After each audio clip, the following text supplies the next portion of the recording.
Hi viewers, welcome to our channel. ప్రస్తుతం మనతో పాటు సీనియర్ జర్నలిస్ట్ దాము బాలస్థానాలు వారితో మాట్లాడదాం. నమస్కారం సార్. నమస్తే. సార్, బర్రెలక్క శిరీష ఈ పార్లమెంట్ ఎలక్షన్స్లో కూడా తను పార్టిసిపేట్ చేయబోతుంది సార్. ఎంపీగా స్వతంత్ర అభ్యర్థిగా పోటీ చేస్తుంది. అయితే అప్పుడు మనం చూసాం అసెంబ్లీ ఎలక్షన్స్లో తను పోటీ చేస్తున్నప్పుడు ప్రజల నుంచి, యూత్ నుంచి, కొంతమంది ప్రముఖుల నుంచి భారీ ఎత్తున అయితే సపోర్ట్ లభించింది. మరి ఇప్పుడు ఈ పార్లమెంట్ ఎలక్షన్స్లో కూడా తనకు మద్దతు లభిస్తుందా? మరి ఎటువంటి ప్రభావం చూపించే ఛాన్స్ ఉంది సార్ ఎలక్షన్స్లో తను? అంటే ఇది అందరూ ఊహించిందే. గతంలో కూడా న్యూస్ వచ్చింది, బర్రెలక్క శిరీష మళ్ళీ ఈసారి ఎంపీగా కూడా పోటీ చేస్తుందని.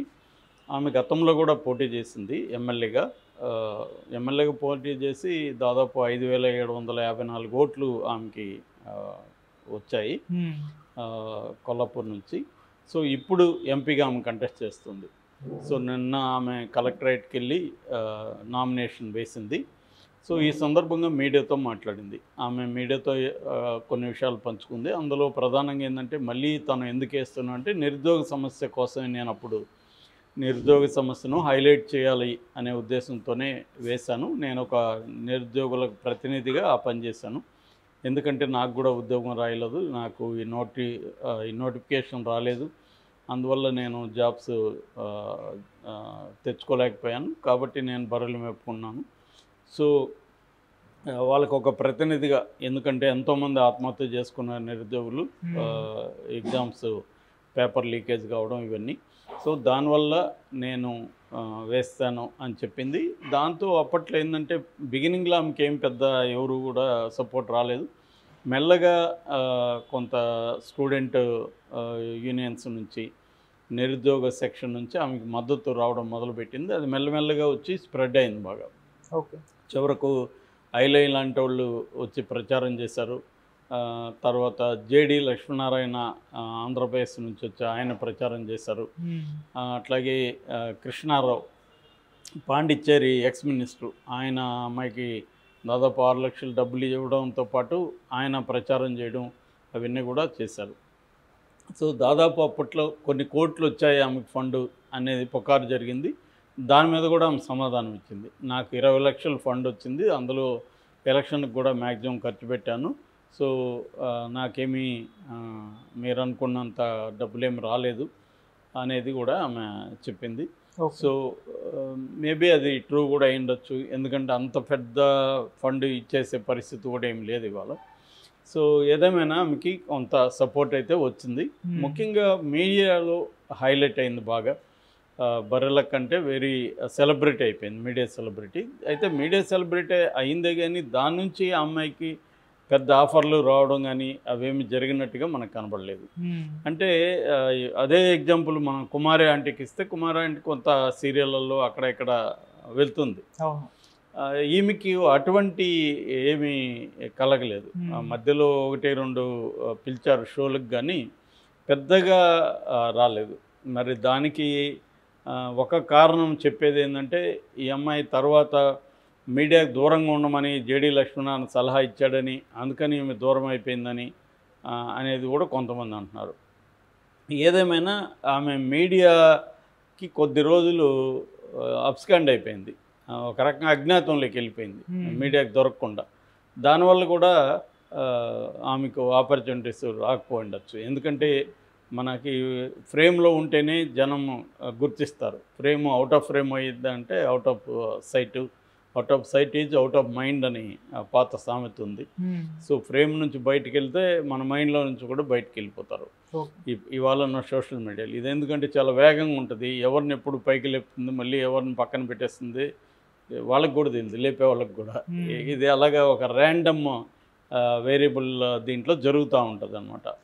సో ఈ క్రమంలో ఆమె చేయలేదు. దాని తర్వాత కనీసం రేవంత్ రెడ్డి ప్రభుత్వం వచ్చినాక రేవంత్ రెడ్డి ప్రభుత్వానికి అప్పీల్ చేయడం కానీ, నిరుద్యోగుల్ని పోగేసుకొని వెళ్ళి ఒక ప్రకటన ఇవ్వడం కానీ, అంటే ఏదైతే బీఆర్ఎస్ ప్రభుత్వంలో నిరుద్యోగులకి అన్యాయాలు జరిగినాయో దాన్ని కరెక్ట్ చేయమని చెప్పడం కానీ, ఈ రంగాల్లో ఉద్యోగాలు ఉన్నాయి దాన్ని ఫిలప్ చేయమని కానీ, ఇటు ఒక సిస్టమేటిక్గా ఏమీ అమ్మాయి పనిచేయలేదు.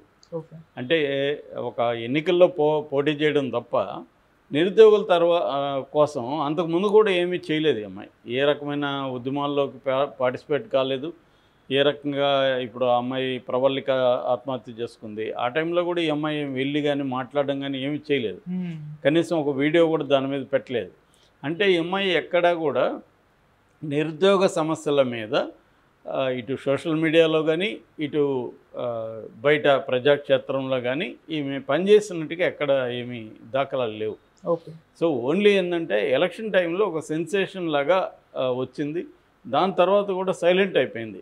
సైలెంట్ అయ్యి ఆ అమ్మాయి పనులలో ఉండిపోయింది. ఈ లోపల మ్యారేజ్ చేసుకునింది.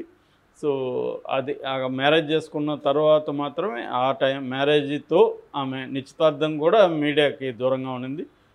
మ్యారేజ్ కూడా ఆమె వీడియో చేసి మీడియాకి ఇచ్చింది. అంటే తన దాంట్లో పెట్టుకుంటుంది, అది మీడియాలో వచ్చిందనమాట. సో అదొకటి. రెండోది, ఆమెకి యూట్యూబ్ ఛానల్ ఉండడం వల్ల కూడా మిగతా యూట్యూబ్ ఛానల్కి ఇవ్వడానికి కూడా ఆమె పెద్దగా ఇష్టపడలేదు. ఎందుకంటే తన యూట్యూబ్ ఛానల్లోనే పెట్టుకుంటే తనకే రెవెన్యూ వస్తుందని కూడా ఆలోచించి ఉండే అవకాశం ఉంది. ఏదేమైనా ఆమెకు వచ్చిన ఒక స్పీర్ వచ్చింది, ఆమెకి ఒక కొంతవరకు వచ్చింది కదా, దాన్ని ఎక్స్టెండ్ చేయడం, దాన్ని హైట్స్కి నెక్స్ట్ హైట్కి తీసుకుపోవడం అనే పని ఆమె చేయలేదు. అందువల్ల ఆమెకి ఏమైందంటే ఆ వచ్చిన ఇది అక్కడ తాగిపోయింది. సో ఒక దశలో ఏమైందంటే అసలు ఈమె ఆంధ్రాకి కూడా వెళ్తుంది, అక్కడ కూడా కొంతమంది పోటీ చేయబోతున్నారు. ఎందుకంటే జగన్ కూడా ఈమె పేరు అక్కడ తీశాడు. రెండోది ఏంది, ఈమెకు వచ్చిన ఒక రికార్డు ఏంటంటే ఇక్కడ జనసేన తరపున నుంచి మొత్తం 8 మంది పోటీ చేస్తే 7 మందికి ఈమె కంటే తక్కువ ఓట్లు వచ్చాయి.